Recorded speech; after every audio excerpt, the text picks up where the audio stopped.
Bon, ben, bienvenue pour cette nouvelle vidéo. Je suis ravi de vous accueillir et je suis avec Audrey du site Parigina Biosanté, ta chaîne YouTube, Audrey. Et puis je vais te laisser la parole dans quelques instants.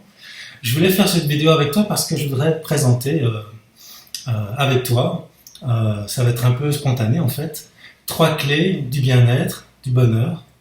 Et en fait, c'est chouette, c'est qu'on ne sait pas du tout ce qu'on va dire l'un l'autre. On a chacun réfléchi un peu de notre côté pour résumer en quelques minutes, enfin en 20 minutes peut-être, chacun, en 20 minutes au total, je veux dire, chacun va résumer des clés qui lui semblent importantes pour avoir une vie heureuse, une vie remplie, on peut dire une vie réussie aussi. Et donc, tu es aussi thérapeute comme moi, tu es aussi spécialisé dans la libération émotionnelle et en plus, tu es naturopathe.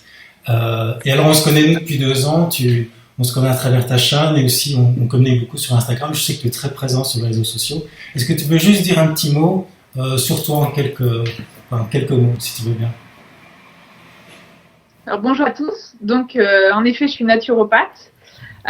J'étais initialement diététicienne. Voilà, j'ai décidé de me former à la naturopathie parce que la naturopathie me parlait beaucoup plus dans le sens où elle prenait l'être dans sa globalité, sur le plan émotionnel, physique, physiologique, etc.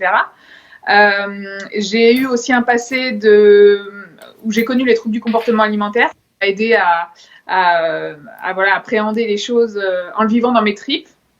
Et donc, en effet, j'aide maintenant les gens à se libérer sur le plan émotionnel et aussi à reprendre leur vie en main sur le plan alimentaire. Voilà, c'est vraiment quelque chose de global que je propose. Voilà. Ok, c'est super. Et puis alors, on a des échanges qui sont assez enrichissants et je me dis, c'est sympa d'en faire profiter les personnes. Alors, on ne sait pas trop, parce qu'on est complémentaires, donc je ne sais pas trop ce que tu vas dire et c'est ça qui va être chouette. Le thème, donc, c'était qu'on prépare chacun de notre côté, qu'on y réfléchisse un petit peu là. Quelles sont 3 clés que nous estimons importantes pour le bien-être, pour le bonheur, pour la paix, la sérénité. Et je propose que tu commences, si tu veux bien. Et puis aussi dire peut-être avant de commencer, j'ai oublié de le préciser, c'est qu'en fait on va faire un séminaire ensemble au printemps prochain, à 45 minutes de Paris, dans un très très bel endroit. Tu pourras nous en parler, tu le connais mieux que moi, cet endroit. Et c'est un séminaire, on va faire du jeûne et en même temps on va travailler sur la libération des peurs, le lâcher-prise et justement la méditation notamment. Tout ça à travers 3 jours de jeûne. On en parlera à la fin de la vidéo pour ceux qui sont intéressés. Alors est-ce que tu peux nous dire, et je suis curieux aussi, pour toi une première clé qui te semble vraiment importante si on veut avoir une vie heureuse et le moins de stress possible? Alors pour moi, la première clé, peut-être que tu l'auras aussi, c'est la notion de lâcher prise.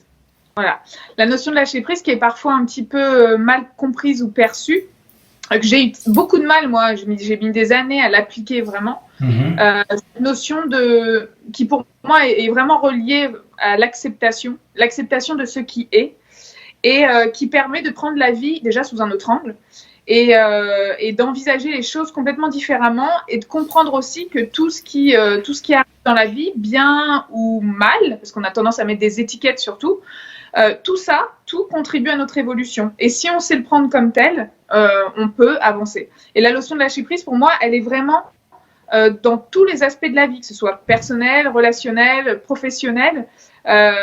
Apprendre cette notion-là, je trouve que ça change la vie et ça permet vraiment d'arriver à une espèce de paix intérieure. C'est-à-dire que quoi qu'il se passe dans ta vie, tu le prends, tu l'assimiles différemment, et ça va beaucoup moins tout simplement te polluer ou te parasiter, parce que toi, tu auras réussi à développer cette acceptation de ce qui est.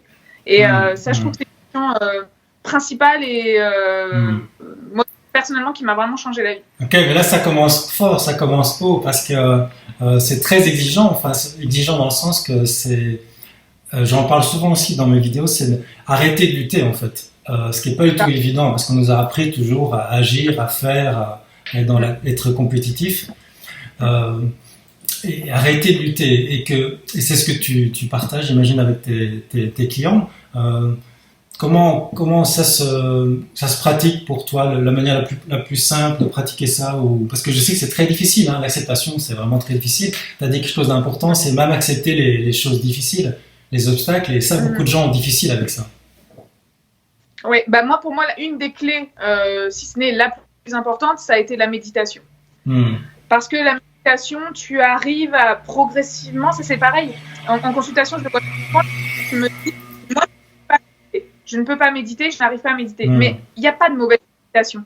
Une méditation, quel que soit ton niveau en méditation, elle est toujours réussie dès l'instant où tu es dans l'action de méditer. Donc c'est normal. Enfin, il y a beaucoup de gens qui pensent par exemple que la méditation, c'est l'absence de pensée. Ouais.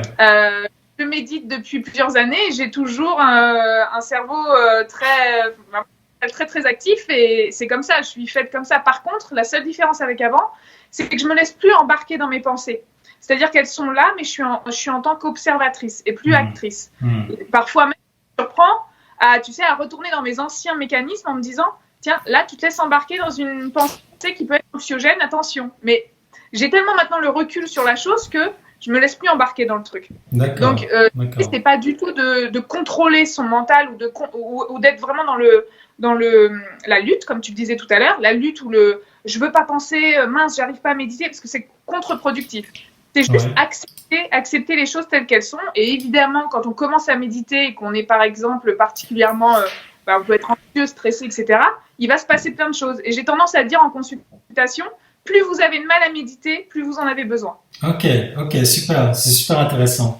En plus, tu parles déjà de notre clé, la méditation, effectivement, c'est aussi une passion. Je suis d'accord avec toi, vraiment. Alors, moi, ma première clé, à mon tour maintenant, elle est différente de la tienne. Alors, je sais pas s'il y a un ordre, j'essaie de réfléchir par ordre aussi, ce qui serait le plus important, puis ensuite le deuxième, puis le troisième. Bon, je suis d'accord avec toi, le lâcher prise, c'est essentiel. Alors, moi, ce que j'ai choisi, c'est la gratitude. La gratitude parce que quand on est dans le remerciement, comme tu le sais, dans la gratitude, on se sent bien tout de suite en fait. Et on est dans une énergie en fait qui ressemble à l'énergie d'amour parce qu'on est en amour face à ce qui nous arrive. La gratitude pour une belle musique, pour un cadeau, mais pour le fait d'exister, pour le fait d'être bien entouré. Et donc on a de l'amour en fait pour tout ça. Et l'énergie d'amour est sans doute la force la plus puissante qui existe dans l'univers et c'est peut-être même l'univers lui-même qui est l'amour en fait, si on va très loin dans la spiritualité. Et donc être dans la gratitude, c'est tellement important. Alors c'est très à la mode, c'est vrai, et je pense qu'on peut pousser plus loin en étant dans la gratitude même quand ça va pas. Parce que même quand ça va pas, il y a toujours des choses qui vont bien. Il y a toujours des choses qui vont bien, et c'est la difficulté justement d'aller les voir, parce qu'on a tendance avec notre mental très puissant, on en sait tous les deux quelque chose, de s'orienter automatiquement vers tout ce qui va pas et de l'amplifier en fait. Et donc c'est très difficile d'aller dans l'autre sens et ça demande un effort conscient, une discipline. Moi je propose souvent de faire ça le matin ou le soir avant de dormir pour mettre le cerveau sur des rails, de voir automatiquement les belles choses que nous avons plutôt de se concentrer sur ce qu'on n'a pas ou sur ce qu'on n'a plus ou sur ce qu'on risque de perdre. Tu vois ? Tout à fait. Complètement d'accord avec toi. D'ailleurs, ça reprend une de mes trois clés. Ah oui, super. Je suis d'accord avec toi. Okay. Et souvent, la gratitude permet, dans les moments justement, comme tu le disais, où ça va pas, vraiment de se raccrocher à quelque chose et de voir que finalement, les choses, elles sont pas si négatives que ça et c'est tout à fait vrai. C'est tout à fait juste. Magnifique. Et puis, il y a comme ça beaucoup d'exemples de personnes qui sont dans des situations de vie extrêmement difficiles, mais qui ont décidé de se concentrer sur les petits aspects. Parfois, c'est très peu. C'est le symbole de yin et de yang est parlant. Tu vois, j'aime bien ce symbole. Tu vois, le blanc et le noir. Tu as toujours un petit point blanc dans le noir ou un petit point noir dans le blanc qui symbolise, tout peut être négatif, mais il y a toujours un petit point blanc ou noir, peu importe, qui est magnifique. Et c'est important de le voir. Mais ça demande vraiment une éducation neuronale, presque, on pourrait dire, de mettre son attention là-dessus. Ouais. Alors, on va passer à la deuxième clé. Alors, c'est super, ça commence fort. Quelle est ta deuxième clé pour toi ? Alors, ma deuxième clé, c'était la notion de se satisfaire de ce que l'on a, justement. Ça revient un petit peu, on disait précédemment. C'est-à-dire de satisfaire surtout de l'essentiel et de retourner à l'essentiel. En fait, moi, c'est ce que je constate beaucoup dans cette société, globalement, qu'on a tendance à... tu vois, à se mettre des objectifs qui vont être de l'ordre de la possession, de l'ordre de vouloir toujours plus, de se dire, tiens, plus tard, je serai heureux quand j'aurai ça, que ce soit matériel ou même un but ou un objectif. Mais en fait, je pense que, je suis fondamentalement convaincue que le bonheur, c'est ici et maintenant, et que si on remet toujours les choses à plus tard, tiens, si j'ai ça, je suis sûre, dans ma tête, c'est mentalisé, je serai heureux. Le risque, c'est peut-être d'être content et d'être satisfait quand on va avoir cette chose-là, mais ça ne durera qu'un temps. Parce que le bonheur véritable, c'est pas ça. Ça ne dépend, c'est peut-être un peu bateau ce que je vais dire, mais ça ne dépend de rien, en fait. C'est une paix intérieure, c'est une stabilité intérieure. Et apprendre à se satisfaire de l'essentiel, apprendre à se satisfaire d'une balade en nature, de ressentir le présent ici et maintenant sans mentaliser des choses du passé ou du futur. C'est ça le bonheur en fait. L'espace du bonheur, enfin le bonheur c'est ici quoi. Je pense que voilà, revenir aux fondamentaux en fait. Revenir vraiment aux fondamentaux. Parce que je vais prendre un exemple tout bête. Un exemple tout bête, mais les enfants. Quand on regarde un enfant, pourvu qu'il ait évolué dans un environnement suffisamment favorable, mais un enfant est de manière innée dans la joie. Et pour moi, le bonheur, c'est cette faculté d'être facilement connecté à la joie de manière spontanée, en fait. Et un enfant n'a pas encore trop de conditionnement et ça, les enfants et les animaux aussi, les animaux à d'autres niveaux, mais ce sont des êtres qui sont pleinement connectés au présent et qui n'ont pas besoin de fantasmer un futur merveilleux pour être heureux ici et maintenant.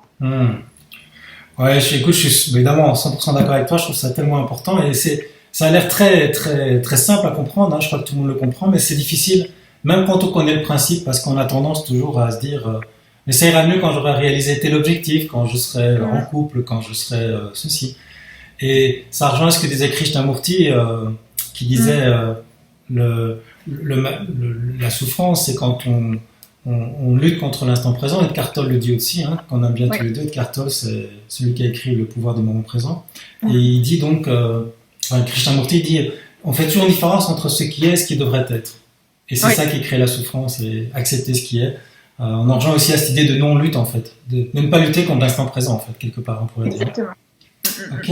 Alors moi, ma deuxième clé, tu vas certainement être d'accord en tant que naturopathe, j'en suis certain. La deuxième clé pour moi, après, le plus important, c'est prendre soin de son corps. Parce que le corps, en fait, on ne peut pas séparer le corps et l'esprit. On pourrait dire que l'esprit, le corps, c'est le prolongement du cerveau, on pourrait dire, de notre esprit.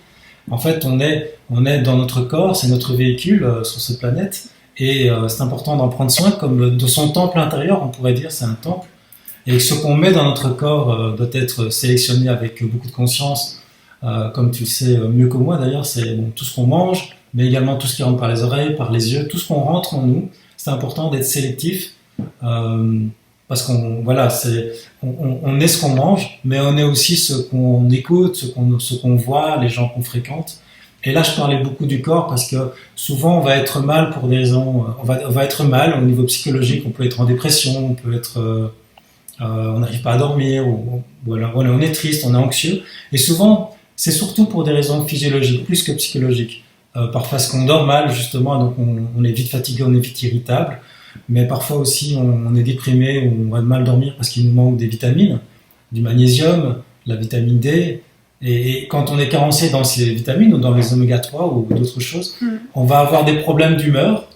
Et donc, on croit qu'on a des problèmes psychologiques et on va se compliquer la vie et le mental va commencer à devenir très négatif. Mais en fait, c'est le corps qui est mal.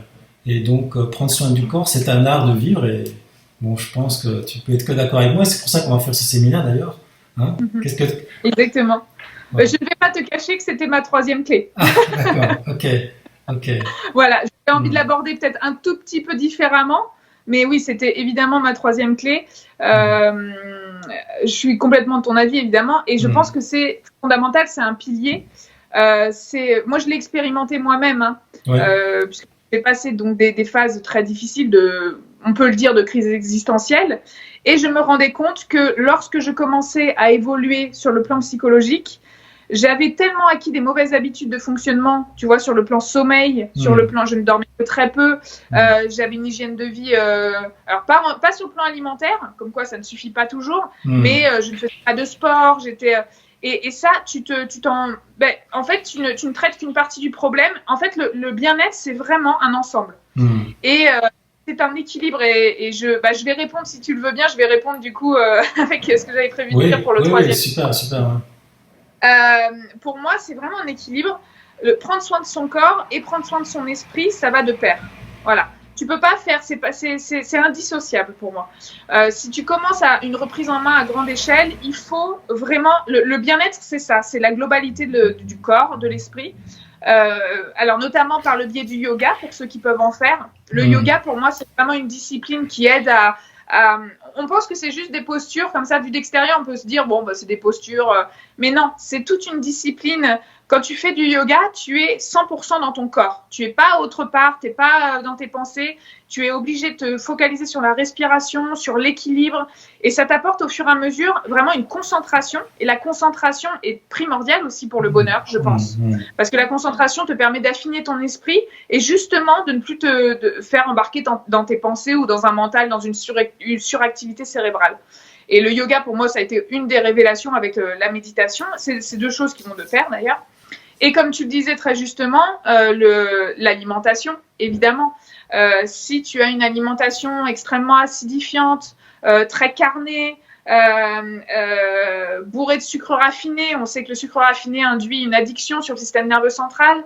Donc, tout ça, en fait, le carburant que tu apportes à ton organisme, si je mets du diesel dans une essence, la voiture n'avancera pas. Je peux essayer, mais ça n'avancera pas. Et ben, c'est exactement la même chose pour nous. C'est que si on ne donne pas le bon carburant à notre organisme, il va avoir du mal à fonctionner de la bonne façon. Donc, il ne faut pas se leurrer sur le fait que c'est des choses qui sont vraiment, vraiment importantes de prendre en considération. Une alimentation vivante, voilà, des choses, des fruits et des légumes possibles, et une alimentation adaptée, parce que ça, c'est pareil.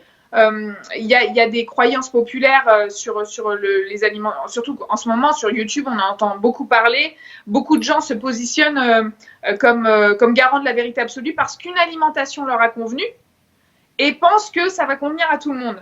Mais non, c'est moi en consultation, je ne fais jamais deux fois le même. C'est vraiment des choses à prendre en considération, quoi.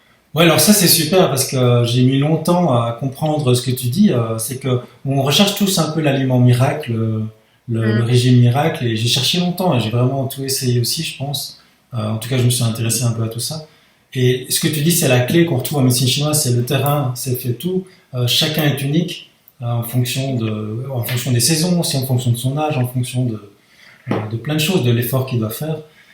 Et donc c'est super de voir les choses comme ça. Et puis je te confirme effectivement que si on met du diesel dans une voiture essence, ça marche pas. Moi j'ai tendu je rigole parce que j'ai tendu mon jardin il y a pas longtemps, mais j'ai mis de l'huile à la place de l'essence et ça marche pas. Ah, pas mal. Ouais, ça c'est. Je suis pas très doué. Pas mal. Et alors aussi en termes d'alimentation pour le corps, moi ce que je fais toujours, j'imagine que tu le fais aussi en séance. Je suis certain que tu le fais aussi parce que c'est regarder comment est-ce que la personne respire, tu vois. Est-ce qu'elle fait des activités physiques? Enfin, est-ce qu'elle a des activités? Parce que si on est tout le temps assis, qu'on bouge pas et qu'on respire très très mal, ben les muscles, le sang circule moins vite dans les organes. Enfin, tout fonctionne moins bien, quoi. Ouais, tout s'atrophie. Ouais. La lymphe circule moins bien aussi. Enfin, etc. C'est la catastrophe. Okay. Oui, être dans un environnement. Alors, bien sûr, il y a des gens qui habitent en ville, etc. Mais s'octroyer des moments où vraiment on peut respirer le bon air à la montagne, être dans la nature, connecté aux éléments. Parce que la nature, en fait, pourquoi elle nous fait tant de bien, la nature? Parce que finalement, elle nous ramène à notre essence véritable. On n'est pas fait, normalement, initialement, de façon innée, on n'est pas fait pour vivre dans le béton. C'est limite notre nature, tout ça. Et se reconnecter à la nature, aux éléments, fait énormément de bien. Et tu le disais, la respiration est primordiale aussi. C'est ce qu'on apprend aussi à faire dans certaines méditations. Vraiment, on va se focaliser sur la respiration. Et quelqu'un qui est stressé, par exemple, respire mal. En général, respire du haut de la poitrine et pas du bas du ventre avec le diaphragme. Et c'est en fait apporter la bonne nourriture à son corps, c'est à tous les niveaux. Respirer, c'est aussi une nourriture, c'est la nourriture des poumons. Au même titre que la lecture, on en parlera tout à l'heure, mais la lecture, c'est la nourriture de l'esprit, et la nourriture et l'alimentation, la nourriture de notre corps. Mais c'est un tout, c'est global. Ouais, c'est super. Cette vision globale me paraît aussi très importante. Alors la dernière clé pour ma part, d'abord c'était la gratitude, j'avais dit, puis ensuite le fait de prendre soin de son corps. Puis une fois que je fais ça, je pense qu'après, ce qui est vraiment fondamental, c'est de se libérer de la prison mentale. J'appelle ça la prison mentale. C'est Frédéric Vincent qui avait pris ce terme, qui est le créateur du zéro mental. C'est l'idée de se libérer de toutes ces pensées obsessionnelles, compulsives, cette rumination constante, cette analyse constante, les suppositions, les jugements. Alors on juge beaucoup plus on juge, plus on a des problèmes et on est mal, on a des émotions. Donc l'idée c'est vraiment de prendre du recul avec ce mental qui n'arrête pas tout le temps, 24 heures sur 24, et qui va souvent dans le négatif. S'il va dans le positif encore ça pourrait aller, mais il va beaucoup dans le négatif. Et donc, et on parle aussi beaucoup de l'ego dans le mental, enfin en spiritualité on parle de l'ego qui va tout le temps avoir peur, donc notre mental quelque part a toujours peur, va toujours anticiper, calculer l'avenir, et donc ça génère dans notre corps, dans le présent, des émotions de tension, de stress. Et la clé, c'est de pouvoir se libérer de ça, d'utiliser le mental comme un serviteur à notre service, exactement, comme un garde du corps qui prévoit des choses au niveau fonctionnel, mais au niveau, pour profiter de la vie au niveau psychologique, on va dire au niveau de notre bien-être, on n'a pas vraiment besoin du mental. Et c'est difficile de s'en libérer parce que toute notre vie, on a appris à l'utiliser. C'est d'abord été un mécanisme de survie, puis ensuite à l'école, on n'arrête pas de nous couper avec le corps. D'ailleurs, on ne parle pas de tout ça. On ne parle pas de comment s'alimenter à l'école, de comment respirer, donc on est tout le temps dans la tête. Et donc c'est catastrophique, ça donne des êtres humains qui ont une hypertrophie du cerveau, enfin du mental, qui ont une inflammation de la pensée, on pourrait presque dire, et qui sont dans des états déplorables en fait. Exactement. Ouais. Oui, c'est tout à fait juste ce que tu dis. D'ailleurs, je crois que tu travailles aussi beaucoup là-dessus, avec la méditation notamment. Oui, tout à fait. Et d'ailleurs, moi je rêve du jour où justement on apprendra aussi aux enfants, d'abord d'ailleurs aux enfants, à apprendre tout ce qui est de l'ordre des émotions. Parce que c'est extrêmement important d'apprendre à vivre ces émotions. Parce que finalement, on se rend compte que beaucoup d'enfants sont tellement conditionnés par leurs parents ou la société aussi qui, tu le disais tout à l'heure, qui a tendance à réprimer les émotions. Et pour la construction d'un être, c'est catastrophique. Et encore plus pour les hypersensibles, qui sont encore, je sais de quoi je parle, on peut se sentir vraiment exclu d'une partie de la société parce qu'on ne nous apprend pas finalement à pouvoir vivre ces émotions qui sont pourtant la vie, parce que les émotions c'est la vie. Et c'est pour ça que c'était un point aussi que j'avais envie d'aborder avec toi, c'est vraiment cette notion de justement de les vivre, ces émotions, qu'elles soient positives ou négatives. Encore une fois, c'est des étiquettes qu'on met. Et si on avait tendance à ne plus mettre d'étiquettes sur les émotions en se disant, tu vois, avec cette notion de bien ou de mal, arriver à se détacher un petit peu de cette notion justement de négativité de l'émotion, on arriverait davantage à la vivre et se dire que oui, c'est triste, c'est une émotion de tristesse, il faut que je la vive, il faut que je la laisse, sortir, et ensuite ça passe. Et plus on laisse passer les émotions, c'est pareil. Les émotions, elles sont là, c'est comme un émonctoire. En naturopathie, on parle d'émonctoire, et ça permet de libérer la surcharge émotionnelle, et ensuite ça passe. Et plus tu vas réprimer, tu vas retenir, plus tu vas te créer justement des désordres psychologiques qui après vont être beaucoup plus difficiles à traiter parce qu'après le cerveau fonctionne d'une mauvaise manière. Il prend des mauvaises de fonctionnement. Et je crois que c'est une clé essentielle aussi pour être bien avec soi-même, c'est d'apprendre à vivre ses émotions quand elles se présentent. Oui, d'ailleurs en parlant d'émonctoire, parce qu'on a parfois des échanges au niveau thérapeutique ensemble, je sais qu'on s'intéresse tous les deux à cette méthode des tremblements où le corps va trembler comme font les petits-enfants, comme font les animaux, pour se libérer de la surcharge, un peu comme se libérer d'une surtension en fait, émotionnelle. Et en psychanalyse, on dit aussi tout ce qui ne s'exprime pas s'imprime. Et donc je pense que là, je suis vraiment d'accord avec toi, le fait d'exprimer, c'est important. Et alors après aussi, ce qui est important, c'est de ne pas entretenir. L'émotion, elle est entretenue par le mental. Donc on exprime l'émotion, on ne lutte pas contre l'émotion, on en revient à cette idée de non-lutte que tu disais au début. Mais après, c'est important aussi de ne pas entretenir avec notre pensée, nos jugements, cette émotion, sinon ça va revenir, c'est sans fin en fait. Donc c'est exprimer sans entretenir, en coupant le mental aussi, ce qui n'est pas facile parce que l'émotion, on peut aussi dire, comme disait Cartol, que l'émotion c'est la pensée qui est dans le corps, c'est le reflet de la pensée dans le corps parfois aussi. D'ailleurs justement, on va parler un peu d'Edgar Tolle parce que je sais qu'on l'aime bien tous les deux. Et j'étais pris un peu au dépourvu, mais j'avais proposé au début de la vidéo qu'on présente chacun les livres qu'on lit pour l'instant, enfin ou des livres qu'on a bien qui sont pas très loin dans nos bibliothèques. Donc je crois que tu en as pris 3 ou 4. Moi j'en ai pris 2 ici, et je propose qu'on les présente. Comme tu en as pris 3 ou 4, si tu peux en présenter déjà 1 ou 2, ce serait super. Voilà, je te laisse, je coupe le son ici. Voilà, je te laisse commencer peut-être Audrey. Qu'est-ce que tu peux proposer comme livre ? Il y a celui-ci qui est un incontournable pour moi. Rapproche-le un peu de la caméra. Hum, Edgar Tolle, Le pouvoir du moment présent. Voilà, tout à fait. Alors pour moi, c'est une sorte de Bible, ce livre-là. C'est un livre qui est très intéressant parce que tu peux le relire 5, 6, 7 fois, 10 fois. Il n'a jamais la même saveur. C'est-à-dire qu'en fonction de ton chemin personnel, ton avancée avec ton voyage intérieur, il va avoir vraiment une dimension différente. Et c'est un livre que je relis très régulièrement parce que je me rends compte que à la première lecture, il y avait des choses qui ne faisaient même pas écho, tellement j'étais conditionnée et dans mes anciens schémas. Et petit à petit, j'ai commencé à vraiment comprendre tout ce qui était et ressentir surtout. Voilà, je dirais plus ressentir tout ce qui est dans ce bouquin. Pour moi, c'est un livre qui devrait être par le monde entier. Voilà. Ouais, mais écoute, je suis super d'accord parce que moi aussi, je l'ai lu j'ai dû le lire au moins 7 ou 8 fois. Et il est très, très dense, en fait, ce livre. Je crois que c'est un livre à la base qu'il a écrit pour des gens qui ont déjà un haut niveau en méditation. Et puis, en fait, comme il est très clair, il est abordable par tout le monde, mais il est quand même très, très, il va très loin, quoi. Donc, je comprends vraiment ce que tu dis, ouais. Ok, super. Alors, comme tu as la 4, tu peux en présenter un deuxième, puis moi, je vais présenter après un autre. Alors, il y a ce livre sur le lâcher-prise.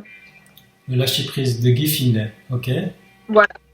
Qui est extrêmement... je trouve que c'est un des meilleurs livres sur le lâcher-prise que j'ai pu lire parce qu'il apporte des clés concrètes et des exercices. Des exercices que tu peux faire concrètement dans ta vie quotidienne. C'est un livre qui est vraiment très, très complet sur le lâcher-prise et cette notion de lâcher-prise. Voilà.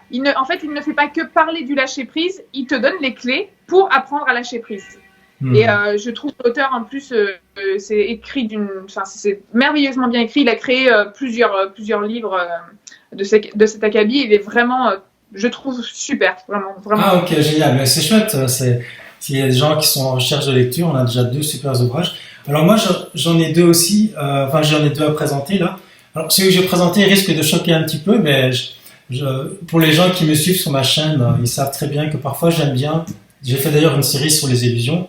J'aime bien déconstruire les concepts qui peuvent parfois nous emprisonner. Et alors, j'ai justement un concept qui nous emprisonne, c'est le concept de l'amour, du couple, de la fidélité, de tout ça. Donc, j'ai pris un livre qui s'appelle La salope éthique, je ne sais pas si on le voit, voilà, qui est un livre en fait sur le polyamour. Ouais, c'est marrant comme titre. Hein. Ça a été traduit de l'anglais, je ne connais pas le titre anglais. Et en fait, ça parle du polyamour. Donc, je ferai une chronique là-dessus en vidéo, dans une prochaine vidéo, une fois que j'aurai terminé. Mais c'est super intéressant. Ça parle de cette notion que on n'est pas obligé d'aimer qu'une seule personne. On peut aimer, comme on peut avoir plusieurs amis. Hein, on aime aussi son père, sa mère. On n'est pas obligé d'aimer que sa mère ou que son père ou qu'un ami. L'idée, c'est d'élargir, d'avoir cette vision d'abondance.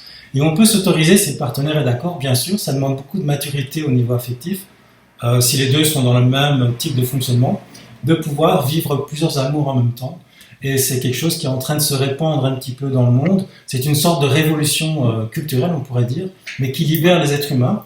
Ça n'empêche pas qu'on peut rester dans une vision classique, mais en élargissant, en ayant cette ouverture sur les différences. Et ça peut aussi permettre plus d'épanouissement pour pas mal d'êtres humains. Donc voilà, ça c'est intéressant. Ouais, c'est intéressant, tu verras la chronique.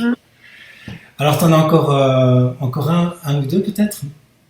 Alors oui, donc c'est un livre, donc je te montre. Vivre sans peur de Brenda Shoshana, donc qui est psychologue et psychothérapeute.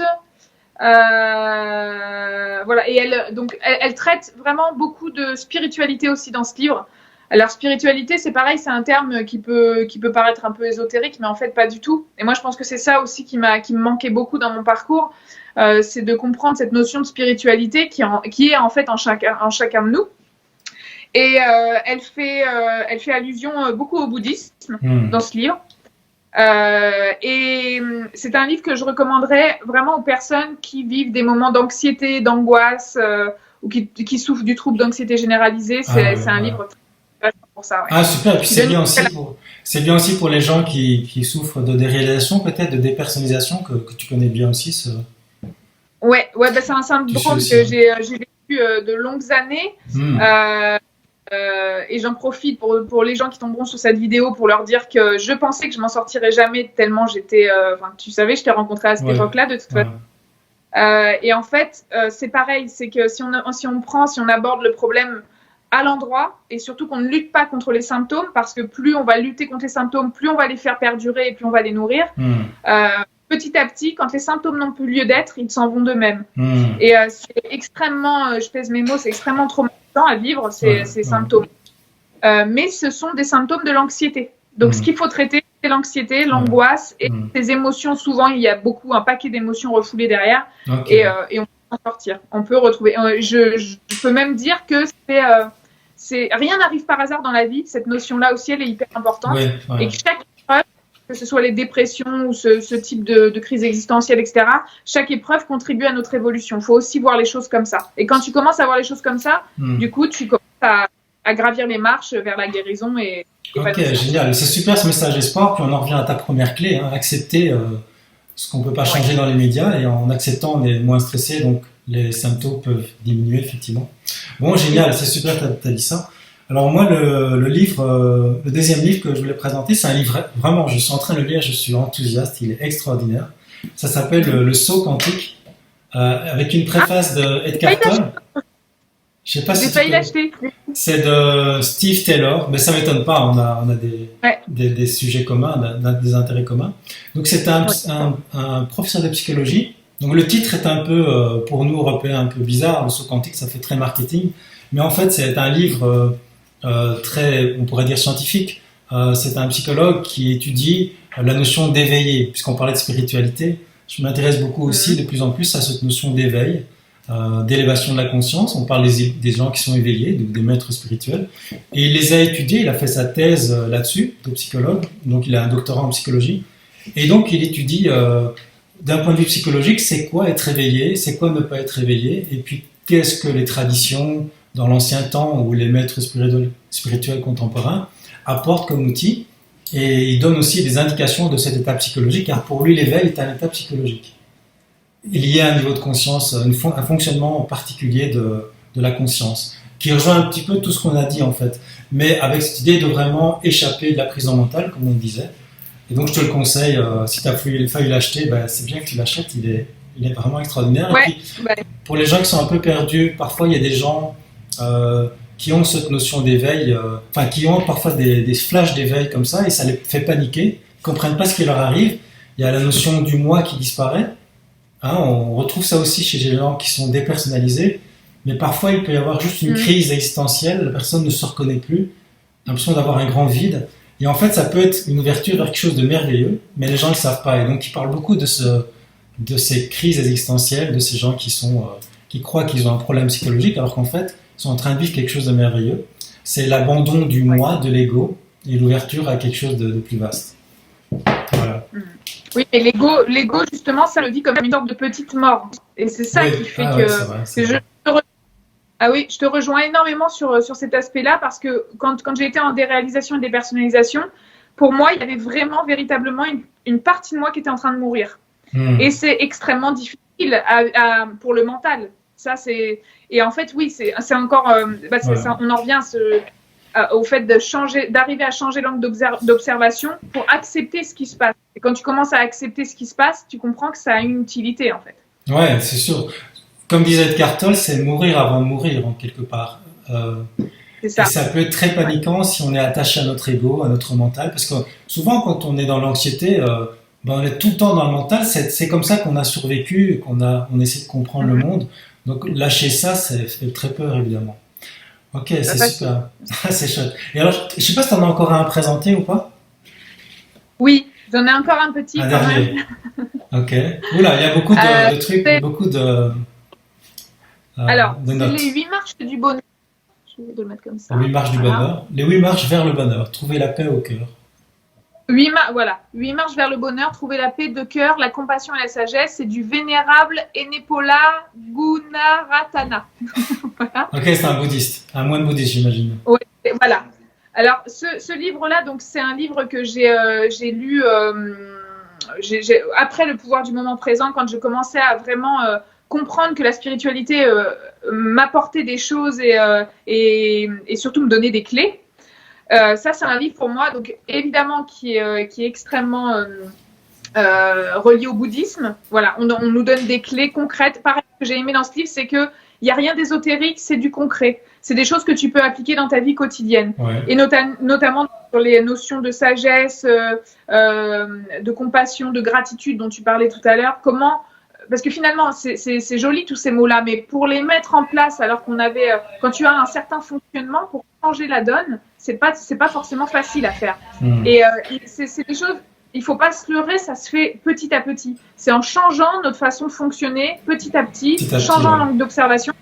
Voilà. Et ce livre, en fait, il t'aide vraiment à changer l'angle d'observation sur tout ce qui va se passer dans ta vie et à mettre un peu de légèreté sur les choses qui pouvaient jadis te paraître un peu dramatiques. Voilà. Et se détacher de certaines choses. Il y a la notion d'impermanence aussi qui est évoquée dedans. Ouais. C'est vraiment un super livre pour.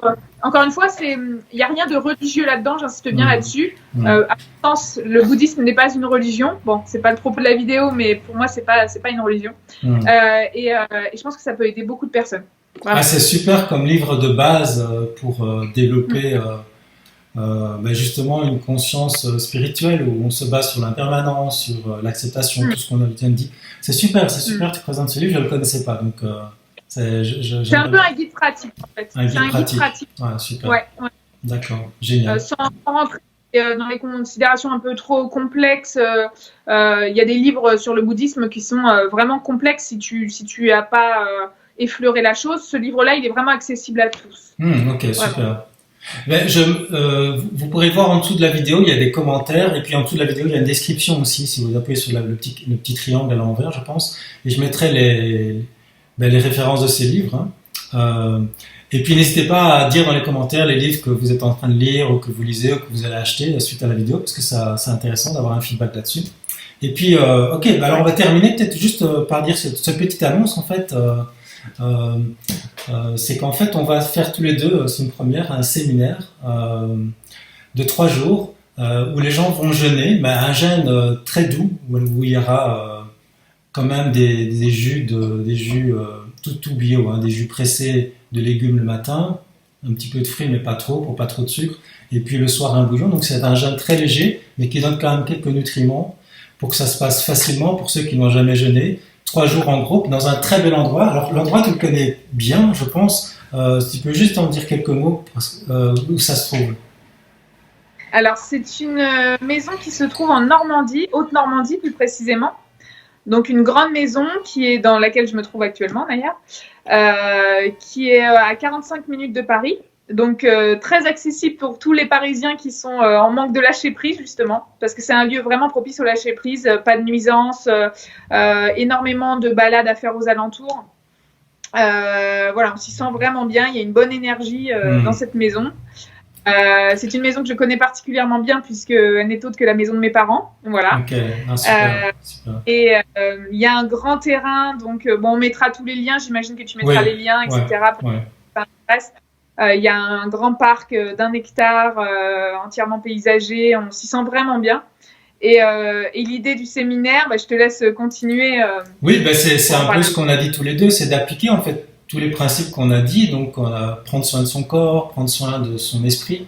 Donc c'est assez complet, comme tu le disais, l'importance d'avoir une vision complète, puisque les gens, on va jeûner, mais on va également avoir des ateliers ensemble, on fera chacun des ateliers sur la santé, mais aussi sur le lâcher prise, sur l'acceptation, sur comment sortir de la prison mentale, comment gérer ses émotions, comment se libérer des émotions destructrices. Donc on fera tout ça en même temps, donc c'est très complet, puisqu'à la fois c'est un jeûne, à la fois il y aura des balades dans ce bel endroit, et puis à la fois on travaillera beaucoup sur soi pour lâcher prise, et ça tombe vraiment bien parce que il y aura le 21, ça commence le 19 mars, et il y aura le 21, le 20, le 21 et le 22, donc je mettrai toutes les dates en dessous, allez voir en dessous de la vidéo.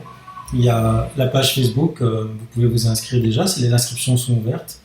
Et alors ça tombe le jour du printemps, le 21, on sera tous ensemble, et c'est bien de profiter de l'énergie du printemps pour renaître en fait ensemble. Exactement. Ouais. Et puis on va aussi on va essayer de donner des clés durant ces 3 jours, on va essayer de donner des clés pour une reprise en main globale. Donc je ferai aussi des des conférences sur la naturopathie. Ouais, super. Voilà, pour que les gens aient des clés. Et on a parlé ensemble de faire que je donne des petits cours de yoga le matin. Ouais, ouais. Encore une fois, pour prendre soin du corps et de l'esprit. Quelque chose de très complet. Super. Donc, si vous êtes intéressé par ce séminaire, les inscriptions sont ouvertes. Vous pouvez vous inscrire en allant sur la page Facebook. Toutes les informations sont là. Et puis, on est à vos dispositions aussi si vous avez des questions. Alors, si vous avez des questions concernant les livres ou concernant la vidéo, Audrey et moi-même, on sera ravis de vous répondre sur les thèmes qu'on a vus ensemble. Audrey, je voulais te remercier pour cette interview. C'est spontané, hein, on n'a pas trop préparé, mais c'est super. Non. C'était chouette. Mais c'est ça qui est l'authenticité. Ouais, ok, génial. Ben, merci beaucoup et puis au plaisir de vous revoir tous dans une prochaine vidéo. Être un rebelle sans se mettre à genoux, comme une étincelle dans ce monde de fous. Être un rebelle sans se mettre à genoux, comme une étincelle dans ce monde